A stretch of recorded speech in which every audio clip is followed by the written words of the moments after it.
Iti panagbalbaliw ti tawan saan ang may libak nga iti lubong ti artista adda dagiti panagbalbaliw kastamo ti panagbaliw ti tawan dagiti idolo tayo. Adda dagiti saandan akabailan pay nga agparang iti intablado. Napukawan ti kinataar ken kinapintas dagiti sumagmamano. Kastamo ti panawan ti pigsada dagitoy ket saan ang mataginayon. Adda dagiti idolo nga iti lagipla ang dagitoy itan kalpasan apin musayda. Adon dagiti veterano iti lubong dagiti artista apay musay ket bayat ti panagtaray ti panawan manaynayunan dagitoy. Itay nabiit may samanan analatak iti industriya iti showbiz kastamat iti industriya dagiti manunulat ti napukaw. June 3 iti agdamatawan. Naklaat dagiti fans ken makinamamo iti renowned Filipino columnist, talent manager, TV host ani Lolita Solis kalpasan na naipakamo apin musay daytoy iti tawen na 78 gapo iti heart attack. Kadagiti nabiit pay atawan nagkirangat ni Lolita kadagiti nagduduma a sakit agraman ti kidney disease akasapulan ti regular a dialysis kan panakaospital. Babaon iti social media imbinglay ni Lolita dagiti kapadasan na maipapan iti anxiety attacks, age-related memory lapses ken physical a kinakapoy. Iti baot dayta nagtalinaed anaonag ti panagyaman na iti biag pamati ken ti agtultuloy a koneksyon na iti showbiz. Ni Lolit ket naipasngay iti May 20, 1947 iti Sampaloc, Manila. Dimakang ni Lolita Lolit Solis iti nanumo nga aglawlaw. May sa a journalist seminar tinangtignay iti ambisyon na kat nangrugi iti dekada 1960 kasa police beat reporter sa kabay nga imakar iti entertainment journalism. Linmatak ni Lolit bayat ang nagbalin a go-to columnist iti maysa media outlet.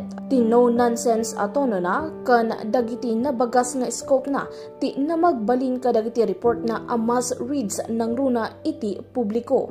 Idi agangay adda nga impakita na ti kapada nga enerhiya iti telebisyon kadwana ang nagsangili kadagiti nagduduma a programa iti telebisyon iti 1995 agingga 2015. Iti likodan ti writing kan hosting daytoy nagbalin ni Lolit a powerhouse talent manager nang bukal ka nang igiya iti karera para kadagiti nalalatak ng artista ita kas kada Gabby Concepcion, Rufa Gutierrez, Nanette Medved, Christopher De Leon, Bong Revilla ken Daddo Mapay. May sa kadagiti influential iti biag na kati 1994 Film Festival scam no sa dino inaklon nati panang organisar na kadagiti award announcements tapno paboran na dagiti talents na ada Gabby Concepcion ken Rufa Gutierrez kontra kadagiti agpayso anangaba. Ti iskandalo iti nangkigtot iti industriya iti showbiz idi agangay inyipkas na ti panagbabawi na nga inawagan na daytoy kas nightmare kan leksyon kan kuana.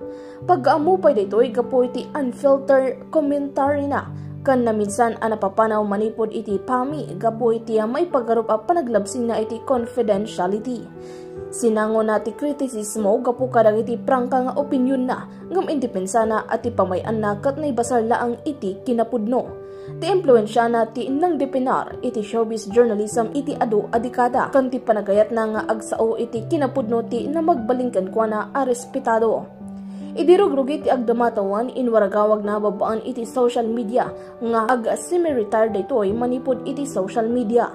Sigon kan kwa na mentally tired daytoy kan piniling nati umadayo buyukan ti dignidad kan panagayat. Saan lang a columnista wenno manager ni Lolit Solis ti awan buteng na a kinamapagbiaran kan ti kinatibkar na kan ti panagsubli na manipod kadagiti amin a kontrobersya ti nang markaken kwa na asaan a pulos a malipatan.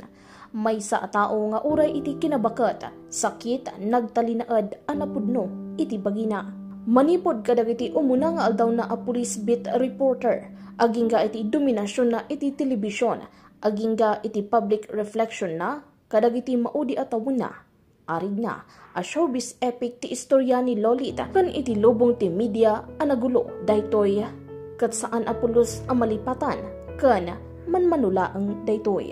Ito'y pagamyo, Bombo Maril Apat para sa number 1 and most trusted radio network in the country, Bombo Radio Philippines, Basta Radio.